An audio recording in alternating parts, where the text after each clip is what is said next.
Hello, everyone, and welcome on into the Betting Pros podcast. I'm your host, Thomas Viola, and yes, my girlfriend did see Top Gun, so now I have to grow the Miles Teller mustache. Joining me today is my good friend, Nick Hennion, and we are here because it is finally time. Football is back. Yes, the Hall of Fame game is this weekend, but more importantly, the English Premier League kicks off on August 6th, and so we are here today to talk a little bit about the futures market, a little bit about some of the specific things that you might want to bet going into this season of the beautiful game, but also to give you more of a well-rounded look, a betting guide, if you will, to betting on the beautiful game, as I had just used earlier in that sentence. But Nick, it is a pleasure to have you here. How are you doing today? I'm good, Tom. Thanks for having me. It is fantastic to have you on. We go way back all the way to the VSiN days. You've been a frequent guest on just about any soccer pod that I have ever done. You had an incredible Premier League season just a year ago. You finished up over 50 units, right? That's correct. 55 to be exact. Bravo, my friend. Bravo. And where can people find the work that you do after this pod is long over and they want to follow your handicapping? For soccer mostly, you can find me on the Action Network website. You can also find a little bit of soccer in the New York Post sports betting section, but predominantly for Action Network is where people can find me. And on Twitter, of course, at Nick Hennion. All right, well, let's get right into it here, Nick. Starting off, let's talk about what everyone wants to know at the beginning of the season, who is winning the title. And when it comes to the futures market, especially in the Premier League, it's not like the NFL where, yeah, the Bills are 5-1 favorites right now, but certainly there is no one who is saying that the Bills are an absolute mortal lock to win the Lombardi Trophy at the end of the season. In soccer, and especially in the Premier League, it's a little bit different. This is kind of a two-horse race here because you see at the top of the table, the odds over on DraftKings have Man City at minus 165 to win the trophy and to win the Premier League at the end of the year. It's insane. And Liverpool is right behind them at plus 250. Tottenham in third place on DraftKings at 12-1. That's how steep the drop-off is. The top two do not change, especially recently in the Premier League. This is very much a league of haves and have-nots. And when it comes to betting, especially on the futures market, your value is not really going to be in taking one of these two. No, definitely not. I think the question people want to know is who's winning the title. I think City do win the title. That's why you're seeing such high odds. But there are so many better ways to use your money than laying it on a $1.65 future.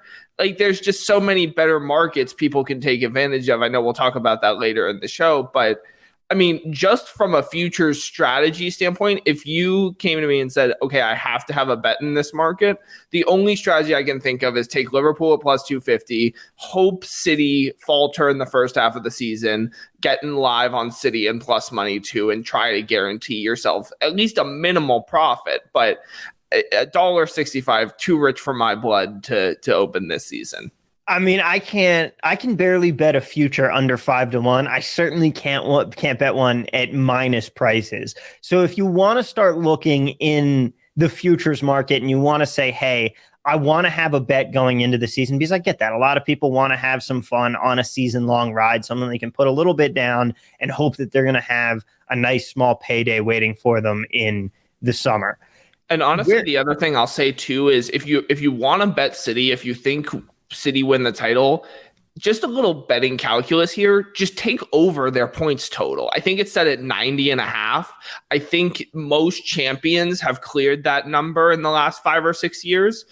That's minus 110. So if you want to bet City to win the title, just bet them over 90.5 points instead, because I think that saves you a little bit of juice and it still gets you invested in what I consider to be the best team heading into the 2022-23 campaign. And the other thing about it is I think that's a good bet regardless. It's the same thing as betting an NFL win total here, but short of something utterly downright catastrophic, like a spate of ACL tears going around the locker room, this team is going to be right up there at 90 points. I think that number might even be a little low for them. They're not going to drop many games this season.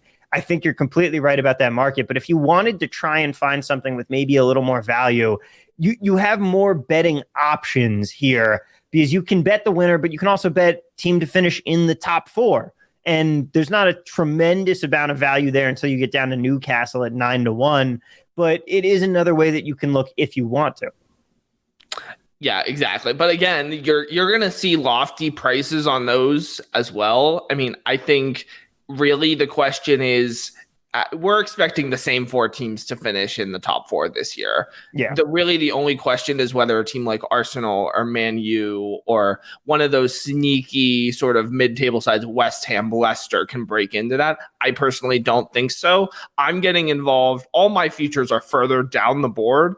I'm thinking mid-table, relegation, top 6 maybe. So I think if you want to get involved, those are the places where bettors can really, have a good chance of cashing a good ticket. And you talk about relegation. That is one of the amazing things and really the best that is my biggest disagreement with the entirety of European soccer is the fact that you have no playoffs. The top of the winning the league is very boring. It's a conversation that we just had here, and there's nothing that we can really do in that market. Relegation, on the other hand, is where things get exciting. I'm an Everton fan, and life was absolute misery for me last season until the second to last game of the season when we officially secured our place in the Premier League for the next season. That was far more nerve-wracking, and we're right there in the thick of it for relegation. Again, we are 3-1 to get relegated, but there is some value here. Bournemouth, the only team in the minus range to finish in the bottom 3 in the table. Where are you looking at for potentially a value play here on relegation? So I have 2. One is, and I should say one, I'm not really going to bet it. I need a better number, but I'm really worried about Leeds this year. I mean, Rafinha's gone. Calvin Phillips is gone. I mean, if you look, it's a small sample, I'll give you that. But if you look at their matches last season without Calvin Phillips, yikes, it did not look good. I mean, this was a team that was regularly giving up 2 expected goals in this game, and they have done nothing to solidify their defense. Is Tyler Adams a good player? Yes, but he is a significant downgrade from Calvin Phillips, in my opinion. The other thing is Rafinha's gone. That leaves you with maybe 3 guys, I would say Patrick Bamford, Jack Harrison, and Rodrigo, who are capable of scoring 10 goals in the season. There is not much else with this Leeds attack and it leaves a lot to be desired. I know Brendan Aronson is coming too. I really want to be able to root for this team because, there's a lot of U.S. blood in there, Jesse Marsh at the helm. So I'm not going to bet it, but I do worry about Leeds potentially not having the offense to keep up with a defense that I consider to be among the worst in the Premier League. The other team that I do think has a little bit of betting value, I got Wolves at 6-1 in pocket to be relegated last night, and I just think this team has gotten figured out and it is really going to struggle this season. And, the hallmark of Wolves is, they're this great defensive team. And yeah, they don't score a lot of goals, but they were so good defensively. I think they were so lucky last year. I think they underperformed their expected goals against metrics by 25 goals or something. They were expected to be really bad. And I just don't think their offense is gelling right now. The one thing I will say is, they have a very easy schedule to open up the season. So if you want to wait a little bit, you might be able to get a bit of a better number than 6-1. But here's the other little nugget I found looking back at last season. Wolves did a lot of damage in the first half, and that's kind of how they were able to, ultimately finish in the top half last season. In the second half, if you just look at the second time they played every opponent, those 19 games, they won once on expected goals. That is not ideal. And, if teams are starting to play them once and figure them out, if they can't get off to that same quick start, they're going to be a lot of trouble. So I think Wolves at 6-1 is probably my favorite bet for relegation this year. Now, you brought up a really interesting point in there about expected goals. And that's something because a lot of our audience might not know exactly what expected goals are and how that stat can be so integral in soccer handicapping. So let's talk about that for a little bit right here. First off, the definition of expected goals, Nick. Yes, it's based on a number of factors. I think it's over 100. Where the shot is taken from. Is there a defender in your way? Relation to the goal. It's the number of times you're expected to score from any given shot. There's another thing that's a little more complicated called post-shot expected goals, which is it's similar to Corsi in hockey, where it takes out, block shots, at missed shots. It's basically shots on goal that you're expected to score. That is mostly helpful to see which goalkeepers are overperforming or which goalkeepers are really good in terms of denying expected goals after the shot. So, and you can use that data to kind of see okay, is a team underperforming? Are they overperforming their expected goal targets? It works for totals too. I mean, sometimes a match will have one expected goal, but they'll soar for 4 or 5. And you can kind of use that data to go into your advantage. But yeah, it's that's how we define expected goals. And how is it that you like to use that stat in your handicapping? Because it is a really big part. I know every time we sit down to talk about it, one of the big things we always talk about is looking at the XGs for these teams as an indicator of how well they're going to perform over the season. Yeah, I like to quote our friend Paul Carr on this, which is you like to bet against human achievement in soccer sometimes. And, teams are naturally going to perform at a certain rate. And sometimes teams are just going to underperform over the course of the season. A perfect example of that was Brentford last season. I mean, they had about a -4 expected goal, a -4 goal difference, over the course of the season, but their expected was about a -2.1 or something. If you look at their home and away metrics, that can, have a further indicator. So you really want to use it to kind of see okay, you're not going to score on every screamer from 20 yards outside the box. So if that's how teams are generating their goals, you want to be able to take advantage of that and maybe take some unders in the future. You'll see the market overreact to teams scoring goals a lot and see some movement there. So you do want to, that's mostly what I use it for, is teams that are overperforming and then take some unders on their totals or team totals even. But the other thing you can use, and it's a little more simplified than expected goals, is big scoring chances. There are a few sites that track those, and those you can really use okay, teams had 4 big scoring chances and they scored twice or something. So you really want to look at that and see which teams are due for positive offensive and defensive regression, and also negative offensive and defensive regression. And that's a big reason why I had so much success last year, was able to pinpoint those opportunities and effectively deciding okay, is this a side I want to back based on the regression metrics, or is it a total? Guys, real quick, remember when you're looking for free picks and sports betting advice, bettingpros.com has you covered with tips from over 150 experts to make it easy for you to cash out.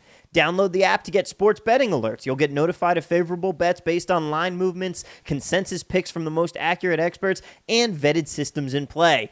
Betting Pros monitors all of the major sports books, most accurate experts, and top systems to identify the best betting opportunities. So download today in the Apple or Google Play stores. So now, with all of that in mind, who are some teams that you're looking at this season and saying, I think that they're going to regress to the mean in either a positive or negative direction? Yeah, I'll start with the positive first. Crystal Palace I'm going to have to wait on them from a side perspective because I don't know what they're going to look like without Conor Gallagher, but they're a really good home team. And their XG metrics back that up. And I think they were 13th or 14th in the table last year. I personally have them rated as a top half side entering this season because I think they have, there's not much star power on that team. Wilfried Zaha is still a good talent out at left wing, but they have a lot of just like really good players. They're not going to blow you away with their overall skill level, but I think that Palace is a team that could be in for some positive regression. Another team I'm looking at is Aston Villa. If you kind of have to take them with a grain of salt because they did sack their manager mid-season last year. But if you look at the underlying metrics under Dean Smith versus Steven Gerrard, they're markedly better under Gerrard. I think they basically performed up to par with Gerrard as their manager. I think in the matches he was in charge, it was a +0 goal differential on about a a half +1 expected goal differential. So there's a little room for positive regression with them. But I've been really impressed with their summer signings, and I think they could be a really good team this year. On the other side, the two teams I'm looking at, I mentioned Wolves already. They're definitely a negative regression candidate coming into this season. But beyond that, I think West Ham and Leicester are two teams that overperformed a little bit. And the thing you have to look at with teams, and it does impact Palace too a little bit. So I'm probably not as high on them as I am on Villa. But West Ham played really well at home last season, but they're terrible on the road. And you really want to find those teams that can have at least a little bit of efficiency in both arenas. And I just think West Ham's road metrics are going to catch up with them eventually. And I just don't know, what they look like. Their defense is a little questionable. And, they do have a lot of good attacking pieces, but, I'm just not sure if they can replicate the metrics from last season. And then Leicester, their defense is bad. That's the easiest way I can say it. And they were one of the teams alongside of Wolves that were very lucky last season to not concede as many times as they were expected to do so. So I think that West Ham and Leicester, I think you could see some dips in the table for them by the end of this season. I agree. My biggest concern, especially with Leicester, is a lot of people love Jamie Vardy with great reason. He's a hilarious, hysterical character who's also a fantastic goal scorer, but he's also getting old. And that cliff is real steep when it comes to the game of soccer. It's very rare that you see that much success. Not everyone is Chris Wondolowski. And as you get older, that penchant for scoring starts to go down. The penchant for injury starts to go up. That's what really worries me about this Leicester team. That's why I know you and I were talking about this the other day. The top Midlands club, Leicester and Aston Villa, are both right there at +125 apiece. And I'm with you. I'm inclined to take a little bit of Aston Villa there and hope that you see some regression with Leicester, and Villa end up being quite as good as we hope that they're going to be this season. And you can cash in instead of going with them to finish top 10 at -110. You can get a little extra plus money on that.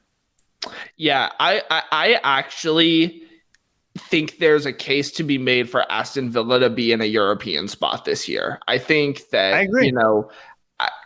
That's a lot of pressure to put on a Steven Gerrard-led team, especially he's only been there, half a season now?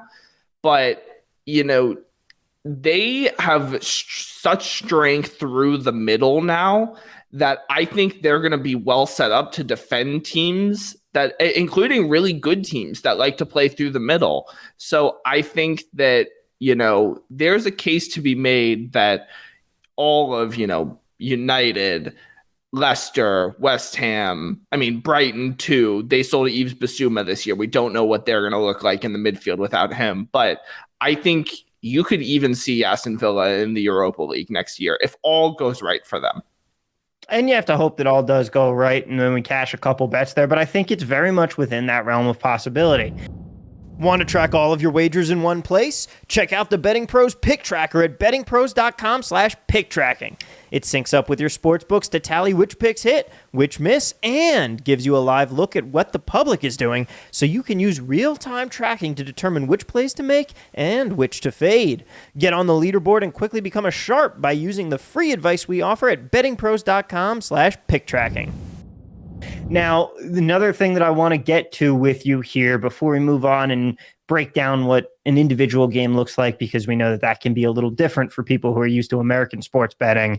But first, home versus away teams. You talked about teams having great home form and terrible away form and how much that can really affect your long-term season chances.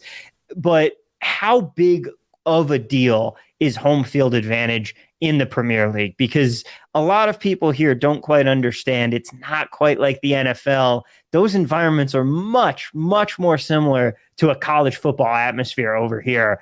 And it can play a serious factor, even though the travel is a minuscule amount compared to America.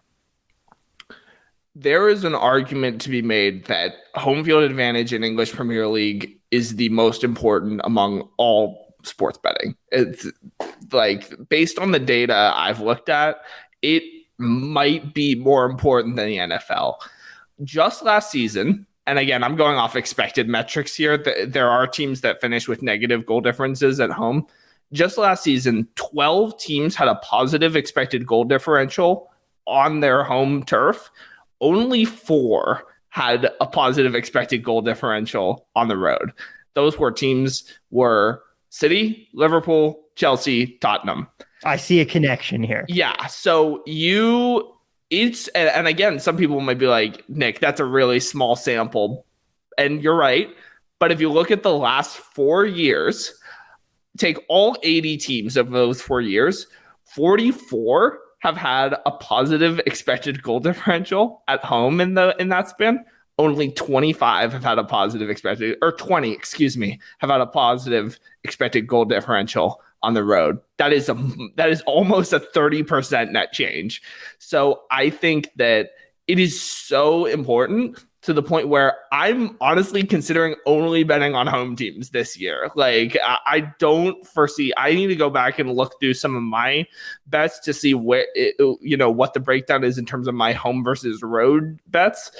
But I just think it's so important that these teams defend home field, especially the teams that are fighting at the bottom. Yep. And, Tom, a big reason Everton survived last year was because they played so well at home down the stretch. And Absolutely. They actually finished with a positive expected goal differential at home.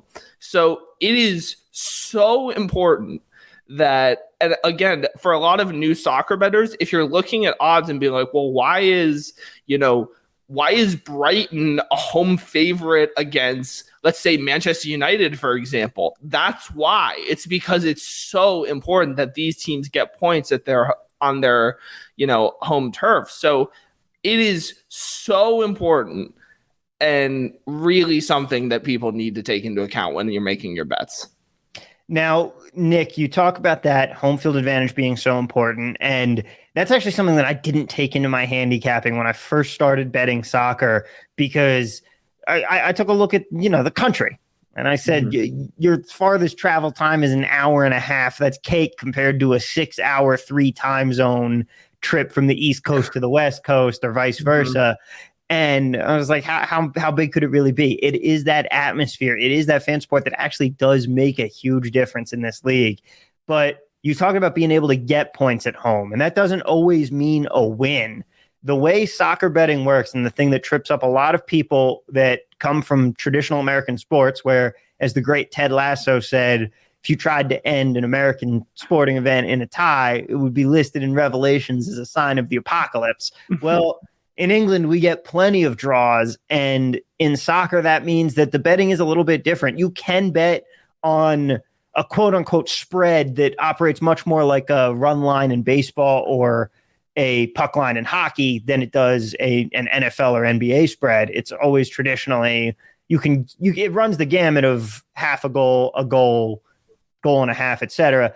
But if you want to bet a team strictly on the money line, it's not a 2-way bet. It's a 3-way bet, because the draw is listed as an option. This can trip a lot of people up. You bet on a team, they end up tying, and you say, okay, well, I get my money back on a push, right? No, it is 3-way betting. That is a loss for you, because you have the option to bet the draw. And what that also does is it can change up these odds quite a little bit. And let's, for example, we're not going to break through the entire Premier League slate, because we'll be here for another hour. People want to see that. They can head on over and find your work over at Action. But just pulling up one of these games here next Saturday, Everton is taking on Chelsea. Chelsea is a minus 145 favorite here. Everton is 4-1, and the draw is plus 285. Now, if you're approaching this game and you want to bet it, you can, in fact, bet on the tie. And you see here, Chelsea, like a 400 to minus 145 straddle makes no sense on a two-way line. But when you get to this three-way line, all of a sudden it starts to make a lot more sense. How often is it that you can expect a turn of profit if you bet on a draw? Is that something that people should be looking to or traditionally staying away from? I don't think I bet on a single draw money line last year, if I'm being honest. Like it is so difficult. If you're only betting that, just save your money. Don't bet soccer. Like it is an impossible outcome to predict. I will say it's a very fun sweat because you get to change your rooting allegiances as the game goes on. So it is, it's fun from time to time, but it's also very unpredictable. And oftentimes the draws are between teams you would have never expected them to come from. I mean, it's not like you're seeing draws between, let's say, Everton plays Palace, like two teams that on paper should be pretty equal. No, usually you're getting draws because a team wildly underperforms its expected goal differential and can't convert scoring chances. I mean, you look, last year you had a draw. The first one that comes to mind is, Leeds and City, I think, drew last year at one point. Tottenham and Liverpool at some point. Again, that they're sort of on equal footing, but that match was because Liverpool couldn't convert their chances. I think Liverpool won the expected goal battle by almost 1.5 goals. So it's a very fickle market to try to predict. The easiest way I can explain it is it's kind of like betting the draw in Baccarat. It's not really people are like, oh, wow, like I can get 3-1, almost 3-1 on Everton and Chelsea drawing in a match.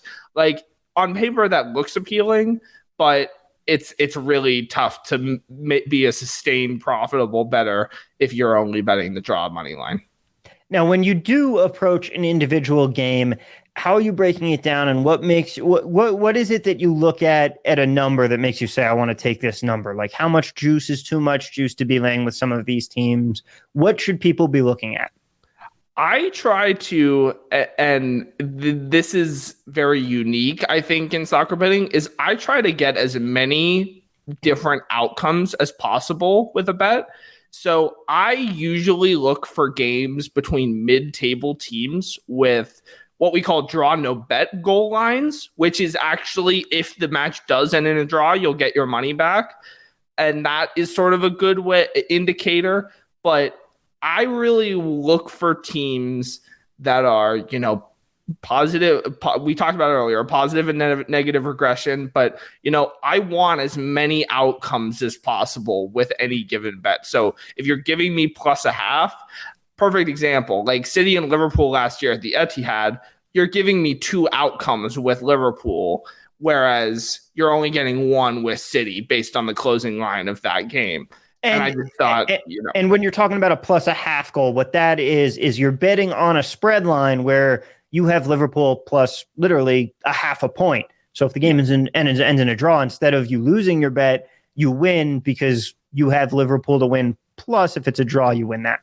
Yes, exactly. And I think that, you're looking for teams that are sort of undervalued, that are, you're getting multiple outcomes with. Like a perfect example of that too is last year, I know I bet Leeds at home against Wolves, and they were, I think, -125 on the draw no bet line. So if they won the match, it cashes. But if it's a push, it's no harm, no foul. I get my money back. So I'm looking for teams, but from a handicapping perspective, you also want to look at like situational analysis.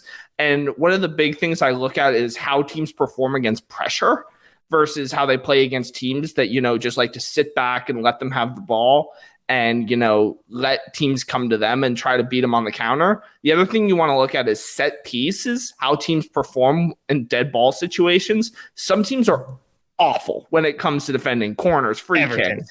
Everton, Leicester last year was awful. Funnily enough, last year, the team that was the best at corners, free kicks, set pieces, everything was Brentford. And when it's very odd that when they played Leicester, who was terrible at that, they lost both matches. So maybe there's a little bit of a flaw there. But, you do want to look for situational handicapping angles and see how teams, perform against like opposition as well. Like certain teams, Watford last season is a perfect example, couldn't defend against the big six. They just couldn't. So I was taking a team total every single time. Like even if it was 2.5 juiced to -125, I was betting it, because you just look at their consistent results against, the big six. It wasn't good. So those are some of the things I tend to look for when I'm, sitting down to bet a match, which we're going to be doing in a week. Yes, we are. It is almost here. I'm so excited. Sports are finally back. The summer doldrums are over, although I have had a fantastic time betting MLS, which I still do genuinely believe is pound for pound the most entertaining soccer league that you can watch. But I know that people love the top skill of the top flight in the Premier League, and it's going to be so exciting to have that back. It's going to be another fun season. One more time, Nick, thank you so much for joining us. Where can people find you and the great work you're doing? You can find me on Twitter at Nick Hennion, Hennion. That is the easiest place to get all my work, or you can head to the Action Network website or the New York Post sports betting section. Those are where you can find all my beautiful soccer betting analysis.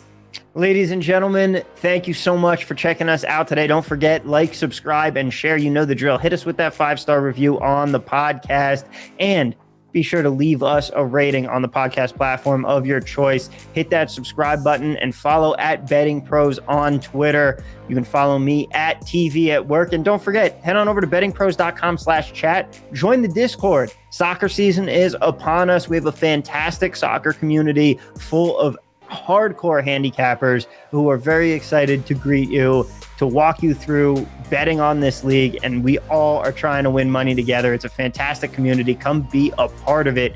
We've got Discord channels for everything you could possibly imagine, from football, basketball, baseball, all the way over to soccer, fighting sports, racing, you name it, we've got it. Head on over to bettingpros.com/chat. And in the meantime, guys, best of luck on the football season, best of luck on the football season, and we will see you next episode.